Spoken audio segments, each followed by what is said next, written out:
বিসমিল্লাহির রহমানির রহিম। সুপ্রিয় শিক্ষার্থী ভাই ও বোনরা, আসসালামু আলাইকুম। আমি মোহাম্মদ সফিউল্লাহ, জোরারপুর আদর্শ ডিগ্রি কলেজ, গণিত বিভাগ। তোমরা সবাই কেমন আছো? আশা করি সবাই ভালো আছো। আজকের এই সারা বিশ্বে যে মহামারীর কারণে শিক্ষাক্ষেত্র স্থবির হয়ে আছে, তা আমাদের সরকার দ্বারা ঘোষিত ঘরে বসে যেন তোমরা পড়ালেখা চালিয়ে যেতে পারো, এই জন্য অনলাইন সিস্টেম চালু করা হয়েছে। এটা দূরশিক্ষণ পদ্ধতি। এর মাধ্যমে তোমরা ঘরে বসে সহজে বিষয়গুলো শিখতে পারবে। এর আলোকে জোরারপুর কলেজ কর্তৃক আয়োজিত আজকের এই অনলাইন ক্লাস। আমি তোমাদের যে গণিত বইটা পড়াবো সেটা প্রকাশনী হচ্ছে অক্ষরপথ প্রকাশনী, আর অসীম কুমার সাহা লেখক। তোমরা সবাই বইটা কিনে নিবে এবং শুরু থেকে ক্লাসগুলো মনোযোগ দিয়ে করার চেষ্টা করবে। আমরা যে ক্লাসগুলো করব, এই ক্লাসগুলো পরবর্তীতে আর রিপিট করা হবে না। কলেজ যদি খুলে ফেলে আমরা যতটুকু পর্যন্ত অনলাইন ক্লাস নিব, তারপর থেকে ক্লাসগুলো নেওয়া হবে। এই জন্য তোমরা মনোযোগ সহকারে বাসায় বসে সমস্ত ক্লাসগুলো করবে। আর আমি মোবাইল নাম্বার দিয়ে দিছি, কোনো টপিক যদি তোমাদের বুঝতে অস্পষ্ট হয় তা আমাকে কল দিয়ে জেনে নিবে। আমাদের গণিত যে বইটা, এটা টোটাল 100 মার্কস। এর মধ্যে 25 প্র্যাকটিক্যাল, 25 MCQ আর 50 মার্কস সিকিউ। এই গণিত বইটার মধ্যে টোটাল 10টা চ্যাপ্টার। আমি যে চ্যাপ্টারটা পড়াবো সেটা হচ্ছে জ্যামিতি সরলরেখা চ্যাপ্টার। এই সরলরেখা চ্যাপ্টারের মধ্যে 7টা পার্ট বিদ্যমান। তার মধ্যে আমি তোমাদের যে প্রথম পার্টটা পড়াবো সেটা হচ্ছে স্থানাঙ্ক জ্যামিতি সরলরেখা। আসলে দেখা যাক, কথা না বাড়িয়ে আমরা আমাদের ক্লাস শুরু করি। স্থানাঙ্ক জ্যামিতি আমরা পড়েছিলাম যে x অক্ষ y অক্ষ, এটাকে প্রসঙ্গ কাঠামো ধরে ক্লাস 9 আমরা পড়েছি। কোনো একটা বিন্দুর অবস্থান যখন কোনো সমতলে নির্ণয় করি, কার্তিস্য সমতল বলা হয়, সমতলে কোনো একটা বিন্দুর অবস্থান। তো কোনো একটা বিন্দুর অবস্থান যখন আমি নির্ণয় করব, আমি যদি বলি যে বাবু তোমার অবস্থানটা কতটুকু, এটা প্রশ্নটা তো হলো না। আমি যদি বলি তখন তুমি প্রশ্ন করবা কার সাপেক্ষে আমার অবস্থান বা আমার দূরত্ব, একটা প্রসঙ্গ কাঠামো লাগবে বা রেফারেন্স লাইন লাগবে। ওই রেফারেন্স লাইন বা প্রসঙ্গ কাঠামোর সাপেক্ষে আমার দূরত্ব বা বিন্দুর অবস্থান নির্ণয় করতে হবে। ঠিক তদ্রুপ এখানে x অক্ষ y অক্ষ দুটো সমান্তরাল প্যারালাল পরস্পর লম্বাভূমি দুটো রেখা চিন্তা করা হয়, এটাকে বলে প্রসঙ্গ কাঠামো বা রেফারেন্স লাইন। এর মাধ্যমে আমি একটা বিন্দুর অবস্থান নির্ণয় করতে পারি। আমরা জানি যদি একটা স্থানাঙ্ক 3,4 হয়, এটা স্থানাঙ্ক এই জায়গায় হবে প্লাস প্লাস, এই জায়গায় হবে মাইনাস প্লাস, এই জায়গায় মাইনাস মাইনাস, এই জায়গায় প্লাস প্লাস। এই স্থানাঙ্ক সিস্টেমগুলো আমরা সবাই ক্লাস 9 পড়ে আসছি। এখন এর মধ্যে যে স্থানাঙ্ক ব্যবস্থা x, y, একটা ধ্রুববিন্দু থেকে x বল যাবে আর y বরাবর y বল যাবে। এই বিন্দুর অবস্থানটা আমি নির্ণয় করলাম এই জায়গায়। এটাকে প্রকাশ করা হয় কার্তেশীয় স্থানাঙ্ক, যেটাকে x y দিয়ে রিপ্রেজেন্ট করা হয়। বিজ্ঞানী রেনে দা কার্তে তার নাম অনুসারে এটার নাম হচ্ছে কার্তেশীয় স্থানাঙ্ক। তো কার্তেশীয় স্থানাঙ্ককে আমরা x y দিয়ে প্রকাশ করব। আর এই বিন্দুর অবস্থান নির্ণয় করার জন্য আরেকটা পদ্ধতি আছে, ওটার নাম হচ্ছে পোলার স্থানাঙ্ক, coordinate system. Polar coordinate system ওটা হচ্ছে r থিটা। পোলার স্থানাঙ্ককে প্রকাশ করে r থিটা দিয়ে। যদি আমাকে থিটা দেওয়া হয়, তাহলে x অক্ষের সাপেক্ষে আমি থিটা অ্যাঙ্গেল যাব, আর হচ্ছে রেডিয়াস ভেক্টর। মূল বিন্দুর সাপেক্ষে আমাকে কতটুকু দূরত্ব যেতে হবে, থিটা আর এই দূরত্ব দিয়ে দিলে আমি বিন্দুর অবস্থানে যেতে পারি। তার মানে কার্তেশীয় স্থানাঙ্ক আর পোলার স্থানাঙ্ক এই দুটোর মধ্যে একটা সম্পর্ক বিদ্যমান। আমাকে যদি কার্তেশীয় স্থানাঙ্ক দিয়ে দেয় আমি পোলার স্থানাঙ্ক বের করতে পারবো, যদি পোলার স্থানাঙ্ক দিয়ে দেয় কার্তেশীয় স্থানাঙ্ক বের করতে পারবো। তাহলে আমি এখানে লিখে রাখছি কার্তেশীয় পোলার স্থানাঙ্কের মধ্যে রিলেশন। আমরা জানি যে এটা একটা সমকোণী ত্রিভুজ, ও পি যদি নাম কিউ দেই, সমকোণী ত্রিভুজ। আমি এখন ভূমি আর এই অতিভুজের মধ্যে সম্পর্ক কার, cos-এর। আমরা জানি cos থিটা ভূমি বাই অতিভুজ, ভূমি বাই অতিভুজ। আমি এখানে লিখেছি cos থিটা ভূমি বাই অতিভুজ। আমি বলতে পারি x r cos থিটা। এই একটা সম্পর্ক, এই একটা সমীকরণ আমাকে মনে রাখতে হবে। তো যদি sin থিটা চিন্তা করি, sin থিটা আমরা জানি লম্ব বাই অতিভুজ। আমি এখানে লিখেছি লম্ব বাই অতিভুজ। আমি বলতে পারি y r sin থিটা। এই দুটো ইকুয়েশন আমাদের এখানে হলো। এখন যদি আমাকে r এর মান রেডিয়াস ভেক্টর যেটাকে বলা হয় আর্গুমেন্ট বা অ্যাঙ্গেল বা গ্রেডিয়েন্ট, যদি আর এবং থিটা মান দিয়ে দেয়, আর এবং থিটা মান দিয়ে দেয়, আমি এক্স এবং ওয়াই মান বের করতে পারবো, এক্স এবং ওয়াই মান নির্ণয় করতে পারবো, এক্স আর ওয়াই মান নির্ণয় করতে পারবো। এখন আমি কি করেছি, 1 নং এবং 2 নং সমীকরণকে বর্গ করে যোগ করেছি। 1 নং বর্গ যোগ 2 নং implies that x square plus y square is equal r square cos square theta plus r square sin square theta. আমি যদি r square কমন নেই, cos square theta plus sin square theta, that is 1, আমি বলতে পারি r square is equal x square plus y square, that is r is equal to root over x square plus y square.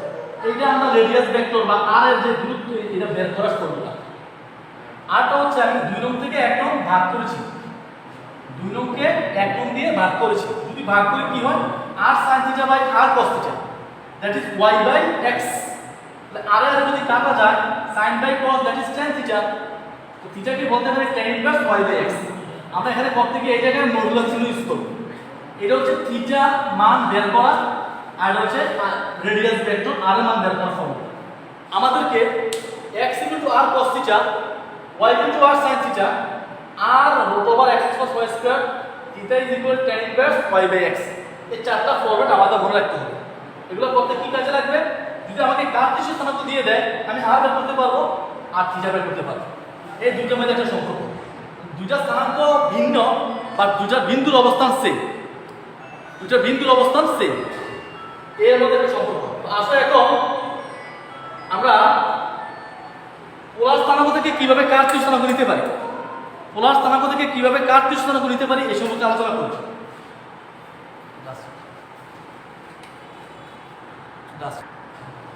এখন যদি আমাদেরকে পোলার স্থানাঙ্ক দিয়ে দেয়, পোলার স্থানাঙ্ক থেকে আমরা কিভাবে কার্টেসীয় স্থানাঙ্কে যাব এই বিষয়টা আমি এখন দেখাচ্ছি। এবং এখানে একটা স্থানাঙ্ক দেওয়া আছে 2,120 ডিগ্রি, যখন ডিগ্রি উল্লেখ থাকবে এটা হচ্ছে পোলার স্থানাঙ্ক। পোলার স্থানাঙ্ক থেকে আমাকে কার্টেসীয় স্থানাঙ্ক নিতে বলছে, যে এটাকে কার্টেসীয় স্থানাঙ্কে প্রকাশ করো, কার্টেসীয় স্থানাঙ্কে প্রকাশ করো, যে 2,120 ডিগ্রি হচ্ছে পোলার স্থানাঙ্ক, এটাকে কার্টেসীয় স্থানাঙ্কে প্রকাশ করার জন্য বলবে। তো আমরা কার্টেসীয় স্থানাঙ্কের ফর্মুলা কি বলেছিলাম, x r cos theta, y r sin theta। আমি জানি, আমরা লিখবো যে আমরা জানি কার্টেসীয় স্থানাঙ্ক x y, আমরা এখানে লিখতে লিখব, সুতরাং x r cos theta, r that is 2 আর cos 120 ডিগ্রি, cos 120 ডিগ্রি মানে হচ্ছে -1/2। আমরা সবাই ক্লাস 19 এ কোয়াড্রেন্ট সম্পর্কে পড়ে আসছি, এটা হচ্ছে 90 + 30 সেকেন্ড কোয়াড্রেন্টে cos নেগেটিভ, তখন আর 90 ডিগ্রি গুণিতটা বেজোড় হলে cos কি হয়ে যায় sin 30, that is half, এটা মানটা হচ্ছে কত, -1। আরেকটা বিষয় আমরা যদি বলি y r sin theta, আমরা বলতে পারি r2 sin 120 degree, 2 sin 120 degree হচ্ছে, আমরা কোয়াড্রেন্ট নিয়ে যদি করি 90 ডিগ্রি প্লাস 30 ডিগ্রি, তো sin 90 প্লাস 30 দ্বিতীয় চতুর্ভাগে sin পজিটিভ, আর 90 ডিগ্রি গুণিতটা বেজোড়, যদি বেজোড় হয় sin কি হয়, cos হয়ে যায়, আমরা বলতে পারি 2 cos 30 ডিগ্রি। আমরা জানি cos 30 ডিগ্রি কত, √3/2, cos 30 আমরা লিখব √3/2, that is √3। সো এটা হচ্ছে y, এটা হচ্ছে -1। এখন আমরা লিখতে পারবো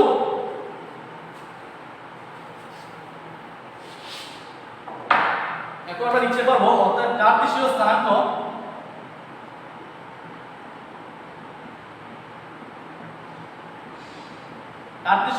-1, √3। সো এটা হচ্ছে আমাদের অ্যানসার। তাহলে বুঝা গেল কি, একটা एग्जांपल দিলাম, তোমাদের বই এরকম অসংখ্য एग्जांपल আছে, একটা एग्जांपल আমি বুঝিয়ে দিলাম যে কিভাবে তুমি পোলার স্থানাঙ্ক থেকে কার্টেসীয় স্থানাঙ্ক বের করবে, বাকি एग्जांपल গুলো তোমরা বই থেকে করে নেবে। এখন আসো, যদি আমাদেরকে কার্টেসীয় স্থানাঙ্ক, পোলার স্থানাঙ্ক, কার্টেসীয় স্থানাঙ্ক দিয়ে দেয়,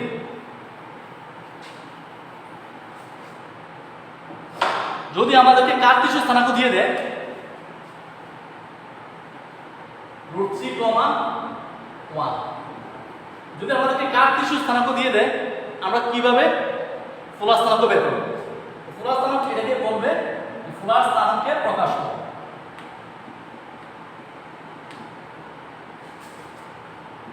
পোলার স্থানাঙ্কে প্রকাশ করে। পোলার স্থানাঙ্কে আমি তোমাকে বলছিলাম যে r = √x² r = √x² + y²। পোলার স্থানাঙ্ক r θ দ্বারা রিপ্রেজেন্ট করে। তো আমরা এখন বলবো r = √x², x that is Bhuj, y that is খুঁটি, 1 √3² + 1² that is 3 + 1 that is 2। So আগে আমরা 2 পেলাম। এখন থিটা নিয়ে আমরা কাজ করব। সেটা হচ্ছে এমন, এই বিন্দুর অবস্থানটা দুটোই প্লাস প্লাস, তার অবস্থান প্রথম চতুর্ভাগে। আমরা এখন প্রথম চতুর্ভাগে যে কোনো জায়গায় একটা বিন্দু নিলাম, নেওয়ার পরে এই এতটুকু আমরা পেয়েছি, এটা হচ্ছে 2 মিটার বা 2 সেন্টিমিটার রেডিয়াস ভেক্টর, আর অ্যাঙ্গেল তার থিটা, এটা আমরা এখন বের করব। থিটাটা কিভাবে বের করব? Theta tan inverse y/x, y that is 1, x that is √3, মডুলা দিতে হবে। tan inverse 1/√3, tan কত ডিগ্রি মান? এটা মিনিং হচ্ছে tan inverse 1/√3, তার মিনিং হচ্ছে tan কত ডিগ্রি মান? 1/√3। tan inverse 1/√3 তার মিনিং হচ্ছে tan কত ডিগ্রি মান? 1/√3। আমরা জানি 8 ডিগ্রি মান 1/√3। সো আমরা এই কার্তেশীয় স্থানাঙ্কের পোলার স্থানাঙ্ক বের করে ফেললাম। আমরা এখন দেখব পোলার স্থানাঙ্ক কত?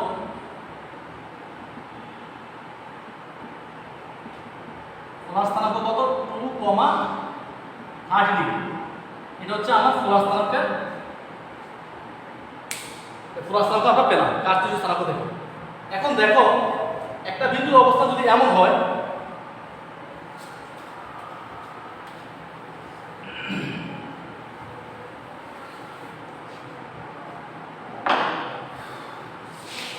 ধরো একটা বিন্দুর অবস্থান যদি এমন হয় যে এটা প্রথম চতুর্ভাগে, তার পোলার স্থানাঙ্ক আমরা কি পেলাম? 2,8 ডিগ্রি। এই থিটা হচ্ছে, থিটার ব্যাখ্যা হচ্ছে যে x অক্ষের y অক্ষের ধনাত্মক দিকের সাপেক্ষে, y অক্ষের ধনাত্মক দিকের সাপেক্ষে, y অক্ষের মানে x অক্ষের ধনাত্মক দিক, y অক্ষের এই সাইড, x অক্ষের ধনাত্মক দিকের সাপেক্ষে দূরে ওই রেডিয়াস ভেক্টর পর্যন্ত পৌঁছতে যে অ্যাঙ্গেল উৎপন্ন হয় তাকে বলে অ্যাকচুয়াল থিটা। যদি আমি একটা বিন্দুর অবস্থান এই জায়গায় বলি -3,1, বিন্দুর অবস্থান এই জায়গায় মাইনাস প্লাস দ্বিতীয় চতুর্ভাগে, এখন এই রেডিয়াস ভেক্টর যদি টানি, তো মূল বিন্দুর সাপেক্ষে এই বিন্দুর অবস্থান দূরত্ব কত? 2 এ বোঝাবে। এটা কিন্তু যেমন 2, এটা কিন্তু 2 এ হবে, যেহেতু r মানটা ছিল √x² + y², যেহেতু x বর্গ y বর্গ সেটা পজিটিভ আসবে। এখন রেডিয়াস থিটা অ্যাকচুয়ালি কোনটা? থিটা অ্যাকচুয়ালি x অক্ষের সাপেক্ষে দূরে এই রেডিয়াস ভেক্টর পর্যন্ত আসতে যে অ্যাঙ্গেল উৎপন্ন হয়েছে, এটা একটা অ্যাকচুয়াল থিটা। মানে আবারও বলি, x অক্ষের সাপেক্ষে দূরে এই রেডিয়াস ভেক্টর পর্যন্ত আসতে যেই কোণ উৎপন্ন হয়েছে, এটা হচ্ছে অ্যাকচুয়াল থিটা। এটা আমরা কিভাবে বের করব? এটা বের করার জন্য আমরা যে কাজটা করব, আমরা আগে ছোট অ্যাঙ্গেলটা বের করে নেব, ধরুন থিটা প্রাইম। এই ছোট অ্যাঙ্গেলটা আমরা বের করে নেব। ছোট অ্যাঙ্গেলটা কতটুকু? এখানে এসে -√3 করে গিয়ে উপরে কত করে গেছে? 1 করে। -√3 করে গিয়ে 1 করে গেছে। থিটা প্রাইম আমরা কি বলতে পারি? থিটা প্রাইম আমরা বলতে পারি tan ইনভার্স 1/-√3। আমরা বলতে পারি tan ইনভার্স 1/√3। tan কত ডিগ্রি মান? 1/√3, 30 ডিগ্রি মান। এই জায়গা যদি 30 ডিগ্রি হয়, তাহলে এই অ্যাঙ্গেলটা কতটুকু হবে? আমরা জানি এই পুরো অ্যাঙ্গেলটা হচ্ছে 180 ডিগ্রি। এই 180 থেকে যদি আমরা এই 3 ডিগ্রি মানটা বিয়োগ দিয়ে দেই, তাহলে আমরা এই অ্যাঙ্গেলটা পাবো, সেটি হচ্ছে অ্যাকচুয়াল থিটা। যেমন আমি যদি বলি theta 180 - 3 degree, that is 150 degree. তাহলে আমরা পেয়ে গেলাম এই অ্যাঙ্গেলটা 150 ডিগ্রি। এই ক্ষেত্রে হচ্ছে পোলার স্থানাঙ্ক হচ্ছে 2,150 ডিগ্রি। এখন যদি আমরা এই চতুর্ভুজে চিন্তা করি, -√3 - 1, রেডিয়াস ভেক্টর সেমই থাকবে, যেহেতু স্কয়ার হয়ে যায়, r = √x² + y², এটাও বর্গ পজিটিভ হবে। এটা ক্ষেত্রে অ্যাঙ্গেলটা চিন্তা করতে হবে কিভাবে? টিচাররা যেটা প্রিপেয়ার করে যে আমি এই প্রথম চতুর্ভাগে দ্বিতীয় চতুর্ভাগের ক্ষেত্রে ঘড়ির কাঁটার বিপরীত দিকে যাব, যদি আমি ঘড়ি কাঁটার বিপরীত দিকে যাই এই অ্যাঙ্গেলটা হয় ছোট অ্যাঙ্গেল, আর যদি আমি ঘড়ি কাঁটার দিকে ঘুরে এভাবে আসি এই অ্যাঙ্গেলটা হয় বড় অ্যাঙ্গেল। দুইটাই রাইট, তবে যেটা সবচেয়ে ছোট অ্যাঙ্গেল এটা টিচাররা প্রিফার করে, প্রশ্নের মধ্যে এটাই চাওয়া হয়, এমসিকিউ এটা দেওয়া হয়। তো এক্ষেত্রে এই আমি যদি এই রেঞ্জে একটু পড়তে চাই এভাবে যখন আসি এটা ছোট অ্যাঙ্গেল, আর যখন ঘড়ি কাঁটার দিকে এভাবে আসবো এই অ্যাঙ্গেলটা হয়ে যায় বড় অ্যাঙ্গেল। তো বড় অ্যাঙ্গেল নিব না, আমরা ছোট অ্যাঙ্গেলটা নিব, দুইটাই রাইট। এই চতুর্ভাগের ক্ষেত্রে আমরা চিন্তা করতে পারি যখন এভাবে চিন্তা করবো এই অ্যাঙ্গেলটা সবচেয়ে ছোট অ্যাঙ্গেল, আর আমি যদি ঘুরে যদি এভাবে আসি এই অ্যাঙ্গেলটা হয়ে যায় বড় অ্যাঙ্গেল। কিন্তু যে অ্যাঙ্গেলটা ছোট আমরা এটা প্রিফার করব, এখানে এই অ্যাঙ্গেলটা হচ্ছে ছোট ঘড়ি কাঁটার দিকে, আর এই অ্যাঙ্গেলটা কতটুকু এই অ্যাঙ্গেলটা আমরা আগে দেখাইছি যে এই অ্যাঙ্গেলটা হচ্ছে 3 ডিগ্রি, সব ক্ষেত্রে 3 ডিগ্রি হবে, সব ক্ষেত্রে 3 ডিগ্রি হবে। এই অ্যাঙ্গেলটা 3 ডিগ্রি যদি হয় আমি এখন লিখতে পারি পুরো অ্যাঙ্গেলটা 180 ডিগ্রি, আমি বলতে পারি theta is equal 180 minus 3 degree, 180 minus 3 degree. আর যেহেতু ঘড়ি কাঁটার দিকে চিহ্ন হবে নেগেটিভ, আমরা বলতে পারি মাইনাস 150 ডিগ্রি।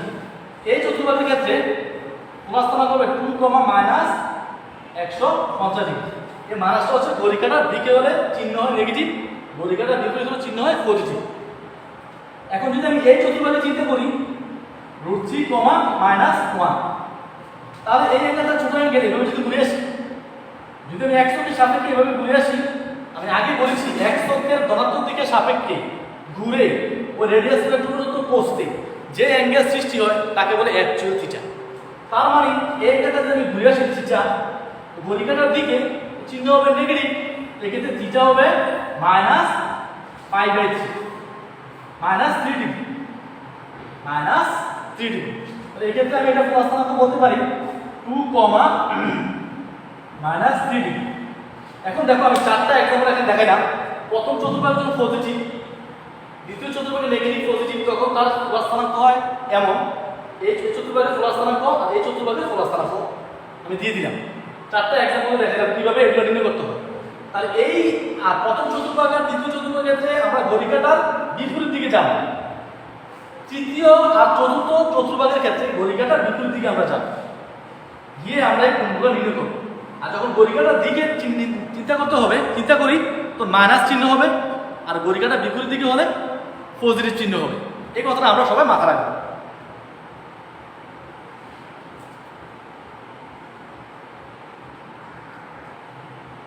তো দেখো ভাই বোনেরা, এতক্ষণ আমি যে ক্লাসটা নিলাম পুরো সারমর্ম আমি একটু টানি। প্রথমে যে বিষয়টা ছিল কার্তেশীয় স্থানাঙ্ক। তো আমরা জানি x অক্ষ y অক্ষ ধরে একটা বিন্দুর অবস্থান নির্ণয় করার জন্য কার্তেশীয় সিস্টেম, আর কার্তেশীয় সিস্টেমে একটা বিন্দুর অবস্থান নির্ণয় করতে হলে আরেকটা সিস্টেম হচ্ছে ফুলার স্থানাঙ্ক। তো কার্তেশীয় স্থানাঙ্ক আর ফুলার স্থানাঙ্কের মধ্যে সম্পর্ক আছে একটা, সম্পর্কটাকে আমি ব্যাখ্যা দিয়েছিলাম কিভাবে হয়। একটা সম্পর্ক x = r cos θ, y = r sin θ, আর হচ্ছে r √x² + y², θ tan inverse y/x। এই চারটা ইকুয়েশন আমরা মনে রাখবো। মনে রাখার দ্বারা কী হবে, পোলার স্থানাঙ্ক থেকে কার্তেশীয় স্থানাঙ্ক, কার্তেশীয় স্থানাঙ্ক থেকে পোলার স্থানাঙ্ক নেওয়া আমার জন্য সহজ হবে। এই চ্যাপ্টারের মূল বেসিক কনসেপ্ট এগুলো, যদি এগুলো আমরা বুঝি তো পরীক্ষার মধ্যে এগুলো থেকে প্রশ্ন আসে। তোমরা যদি বাসায় বইয়ের মধ্যে অনেকগুলো প্রবলেম দেওয়া আছে, তোমরা যদি ওই প্রবলেমগুলো সলভ করো আশা করি তোমাদের কোনো প্রবলেম হবে না। আর যদি প্রবলেম হয় আমার মোবাইল নাম্বার এখানে দিয়ে দেওয়া হয়েছে, ওই নাম্বার আমাকে কল করে, কোনো জায়গায় যদি প্রবলেম হয় আমাকে কল করে জানাবে, আমি তোমাদের মোবাইলের মাধ্যমে জানিয়ে দিই। তো আশা করি ক্লাসটা তোমরা মনোযোগ দিয়ে শুনবে বাসায়। তো আজকে এই পর্যন্ত এখানে বিদায় নেই, পরবর্তী ক্লাসের জন্য আমন্ত্রণ জানিয়ে এখানে আজকে শেষ করতেছি। আসসালামু আলাইকুম।